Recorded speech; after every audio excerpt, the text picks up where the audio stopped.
chante Rebelle Rebelle. Je savais pas encore, mais cette chanson, il l'avait écrite pour moi. L'année est très bonne pour les vins de Bordeaux. Simone Veil présente la loi sur l'IVG, 9 mois trop... Bonjour Karine. Bonjour. Ça me fait vraiment plaisir de te connaître. Eh ben moi, En vrai. Moi ravi aussi de te voir en vrai, parce que enfin toi tu m'as vu pendant 1h15. Bah oui. J'ai bien regardé. Tu m'as bien vu, t'étais au premier rang. J'étais au premier rang, j'étais très concentré et j'ai adoré. Merci. Est-ce que tu peux me parler de toi? Oh, bien sûr, mais je t'ai parlé de moi pendant 1h15. Ben oui, mais je mystère. peux pas tout te dire. Oui, c'est mais ça. en fait, tout ce que je raconte dans mon spectacle, donc, je suis née à Marseille, enfin à Marignane plus exactement. Et moi Toulon. C'est pas vrai. Ouais. Ah, les copains du Sud. Voilà. Mais tu vois, c'est pour ça que ça match aussi. Moi, j'ai toujours eu envie d'être comédienne depuis toute petite. Je sais pas, quelque chose, comme je suis fille unique, je pense que j'ai dû développer mon imaginaire et qu'il fallait bien par la force des choses que je m'occupe. Donc, le meilleur moyen, c'était de m'inventer des histoires et des années imaginaires. Ils sont toujours là d'ailleurs. Voilà. Ouais. Tu as conscience que tu es une vraie nature? Je sais pas, Ah oui.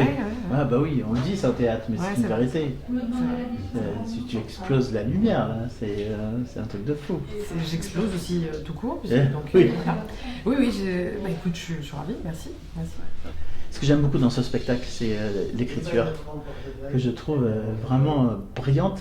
Alors, je dois rendre quand même à César ce qui revient à César, c'est qu'on coécrit avec Carole Grepp, qui est ma co-auteure.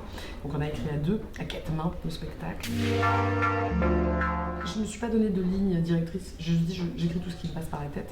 Et sans me contrôler, je me suis rendu compte au fur et à mesure que je parlais beaucoup de mon passé, de mes parents, des gens que j'avais rencontrés, c'était un peu déconstruit, je ne savais pas ce que je voulais dire. Après 60 pages écrites, avec tout et n'importe quoi, plein de sujets. Je lui ai tout lu. Et au milieu de tout ça, là, on a extrait au fur et à mesure, c'est ça, ça. Et on a compris qu'il y avait un lien. Le fil rouge, c'était moi. En fait, je parlais de moi, de tout ce qui m'a permis de me construire jusqu'à aujourd'hui. Et donc on s'est dit, voilà, en fait, il faut assumer ça. Oui. Assume. Et moi je me dis, on s'en fout de ma vie quoi. Ma vie quelque part est banale. Je me disais, je veux raconter ma vie, elle est banale.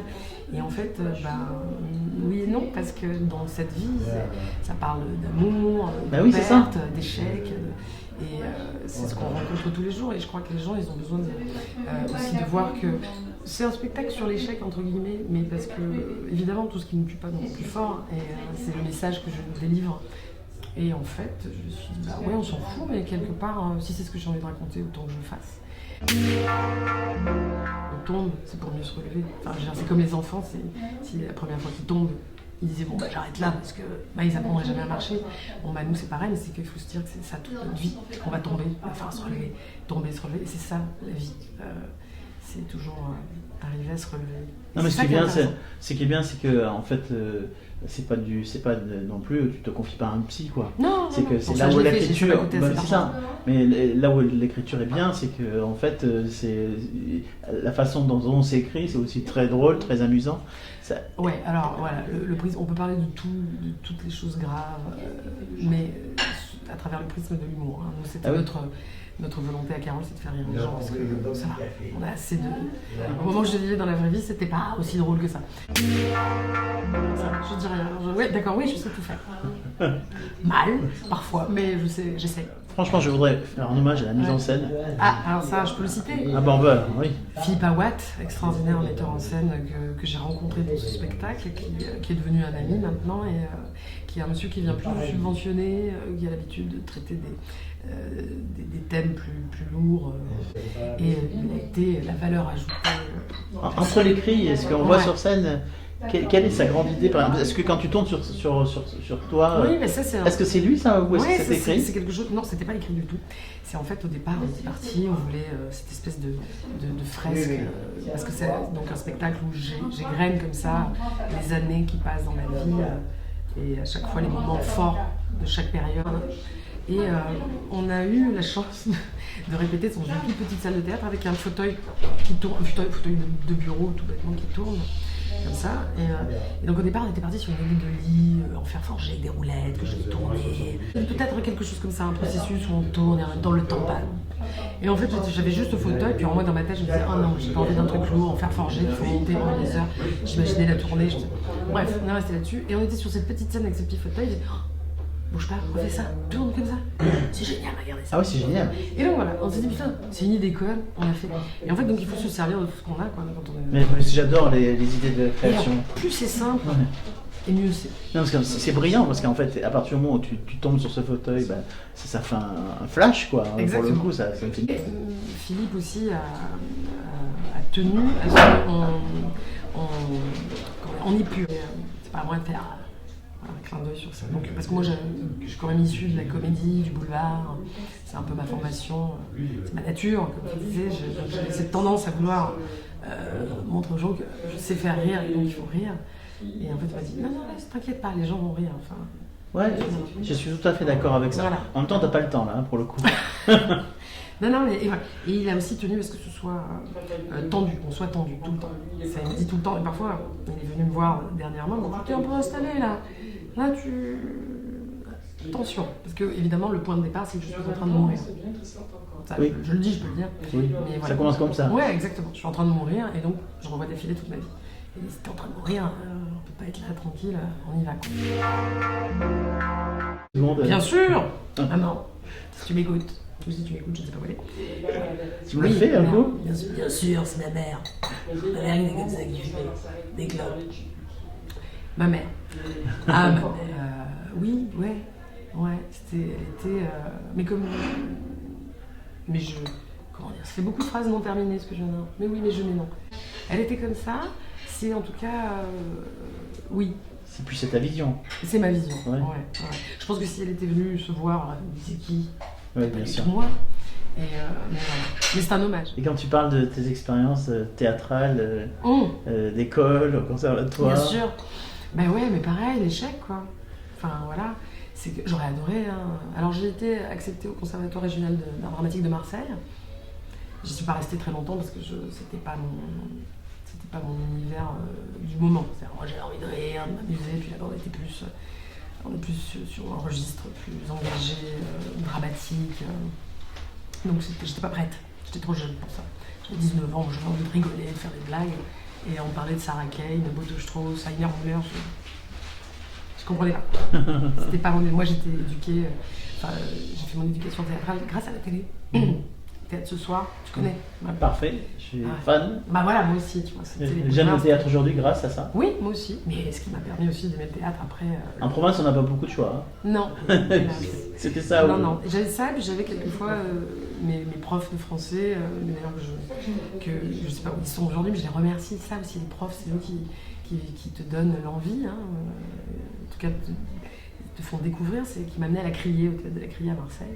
Et où j'ai vu pour la première fois, je pense, je devais être petite, ça devait être ma maîtresse d'école qui m'a amené voir ça, Philippe Cobert, qui m'a amené voir un spectacle de 2h40, t'imagines qui amène des écoliers voir Philippe Cobert. Donc je pense que la majorité de la classe a dû dormir pendant 2 heures, et moi j'étais comme ça fascinée, parce que je voyais ce monsieur tout seul qui faisait plein de personnages différents. Je trouvais ça fascinant, j'ai pas tout compris je pense, mais ça m'a donné envie de faire ça. Je me suis dit, c'est extraordinaire, toutes ces histoires, comment il fait ça? Enfin voilà, ça évite cette curiosité. Parce qu'on n'est pas obligé de tout comprendre, puis j'ai compris ce que j'ai voulu comprendre. C'est un grand cri d'amour en fait, on a pu s'appeler aussi comme ça.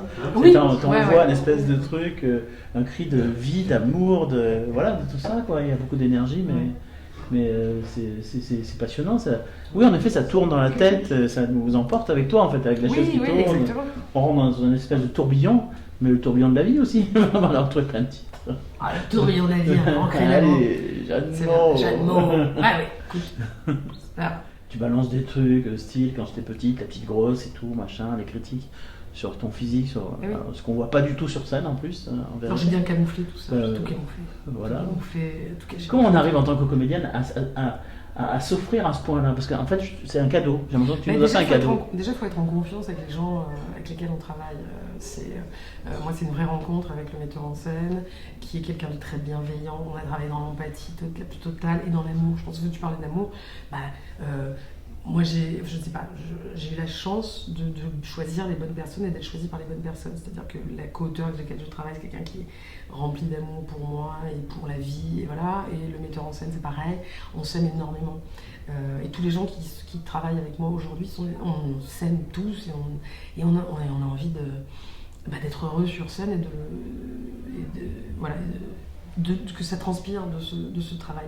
Donc après, une fois sur scène, parler de tous les échecs, toutes les ruptures, toutes les névroses. Ouais, moi j'étais une gamine obèse, trop grosse, trop ci, après une adolescente trop complexée, après une adulte alcoolique, addict, tu vois, complètement addict à plein de choses. Voilà, ouais, mais aujourd'hui j'arrive à un âge où je fais bon, voilà. Je me débarrasse petit à petit de tout ça et j'accepte ce que je suis. Je pense sincèrement que peut-être il y a 10 ans, tu n'aurais pas pu jouer ce spectacle. Les premiers trucs, je faisais, justement ce que je te disais, c'est genre, je vais vous faire rire, tu vas voir, tout ça plein de carcans, comme tu dis, avec des corsets partout, clic, clic, clic, tout verrouillé, où on laisse rien transparaître. Et voilà, et c'est pas grave, j'avais besoin de passer par là et de faire ça. Voilà. Mais j'étais pas prête, non.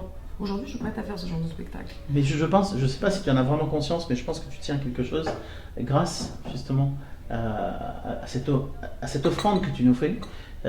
Tu tiens un bijou en fait. Oui, merci. Écoute, moi, tu m'as fait un cadeau. Merci. Personnellement, je l'ai pris comme un cadeau. Merci. Mais moi, chaque fois que je joue, je prends un tel plaisir que c'est pareil. Mais voilà. Puis de toute façon, j'ai décidé de faire du théâtre pour ça, parce que c'était vital, une passion et un plaisir aussi de rencontrer les gens. Parfois, ça pouvait grincer un peu, tu vois. Ouais. Mais j'adore, mais je trouve ça vachement bien, parce que c'est bien de rire, mais c'est bien aussi d'être bousculé, éventuellement. Non, oui, c'est vrai que c'est pas... Oui, je sais pas, sur quoi, sur le thème de l'homosexualité. Sur le thème du poids, sur le thème de l'homosexualité, sur le thème de la famille, de ta mère. Tu es tellement cash dans ce que tu dis, et ça nous parle tellement, parce qu'on est obligé d'avoir vécu au moins une des petites parts de ta vie. Bien sûr. Pour que... sur la mort, sur le voilà, c'est ça. deuil, bien sûr. On n'est pas dans du Philippe Cobert, mais il faut ouvrir ses chakras. Ouvrez vos chakras. Ouais. J'ai eu un très joli témoignage la semaine dernière d'une jeune femme qui est venue avec son père. Son père a dit tiens, on va aller voir ce spectacle.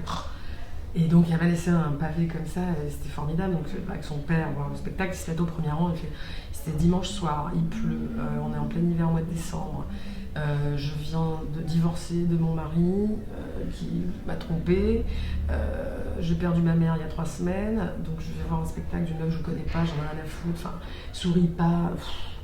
Qu'est-ce que c'est que ça au point virgule, mal assis, mal au cul. Qu'est-ce que je vais faire à voir ça? Pourquoi?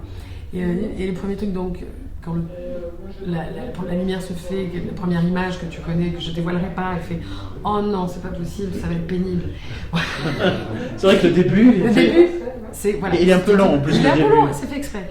Et il fait « Oh là là, qu'est-ce que c'est que ça? Pourquoi je vais m'infliger ça ?»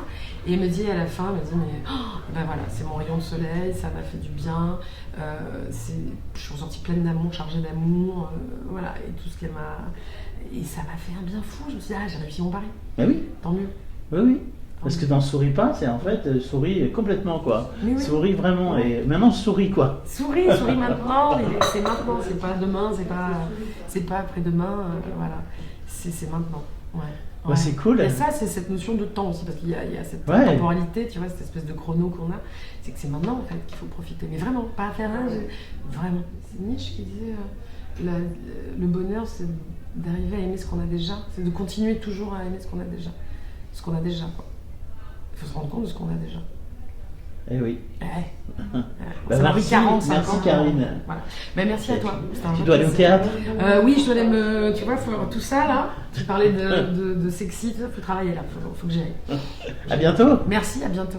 1974, David Bowie chante Rebelle Rebelle. Je savais pas encore, mais cette chanson, il l'avait écrite pour moi. L'année est très bonne pour les vins de Bordeaux.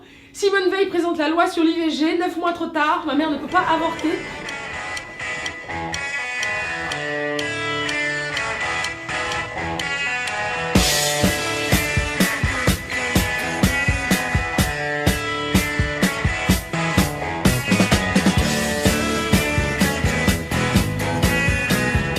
Je viens pour le casting, pour Skinfast. Stop! C'est qui t'envoie? Eh ben c'est mon agent. J'avais demandé une grosse.